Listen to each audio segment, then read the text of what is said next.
L-aħħar vara titolari li ħadem l-istatwarju Senglejan Karlu Darmanin kienet dik ta' San Ġiljan li l-Ġiljaniżi laqgħu fosthom b'ħerqa kbira nhar it-13 ta' Awwissu tal-1893. Propju 125 sena wara din id-data se jiġi inawgurat xogħol estensiv ta' restawr fuq il-vara u l-pedestal tagħha fil-Knisja tal-Absi. Net News segwa mill-viċin dan il-proċess ta' restawr matul din is-sena mill-kumpanija Atelier del Restauro. Għalkemm l-istruttura kienet fi stat tajjeb ta' konservazzjoni, instabu ħsarat fil-ġibs biex pakkaturi żgħar speċjalment fl-onq fil-kappell tal-għajn u fil-bażi li kollha ġew ikkonsolidati biex seta' beda tindif li offra sfida akbar għar-restawraturi.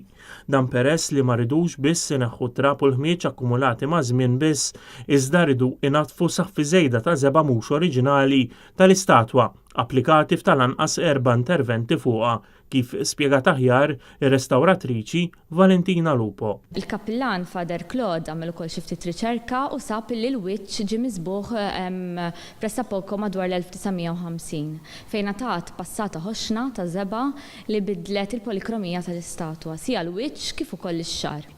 Meta naddafna, aħna lantana kien li nneħħu ż-żeba' biex aħna noħorġu l-istatwa kif kienet fl-istat oriġinali tagħha fil-bidu tas-seklu 20, meta kienet saret l-induratura.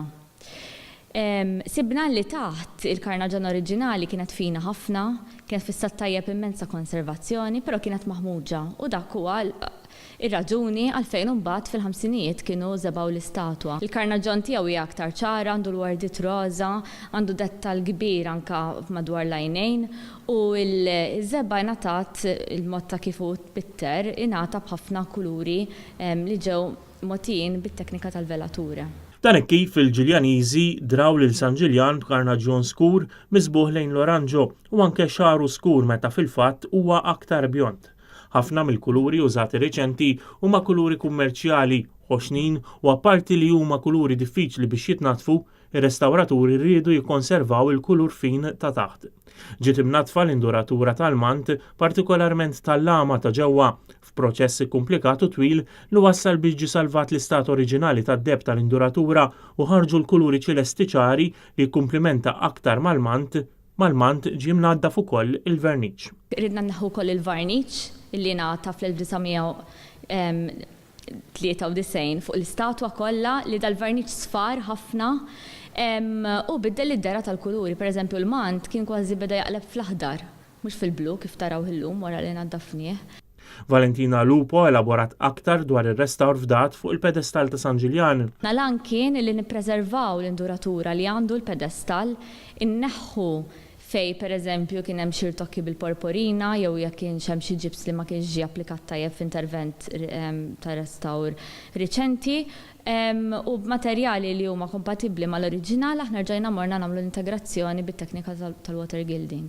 Matul is-snin il-vara ta' San Ġiljan għaddiet minn bosta interventi u r-restawratriċi temmet titkellem dwar id-dilemmi li din ħolqot għalihom biex jaslu għal ċerti għażliet. Allum l-oriġinali huwa meta sar id-deb għax aħna llum nikkonsidraw l-induratura li għandu bħala intervent storiku li ma jistax jitneħħa.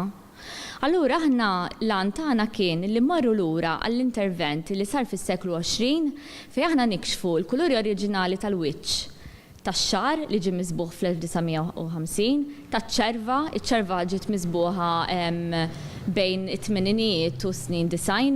Kif ir-restawr wasal fl-aħħar bekk ikun jonqos l-aħħar irtokki biex jingħata s-saf finali ta' verniċ u minn hemm il-vara tittieħed lura lejn San Ġiljan għal qima u t-gawdija tal-poplu Ġiljaniż.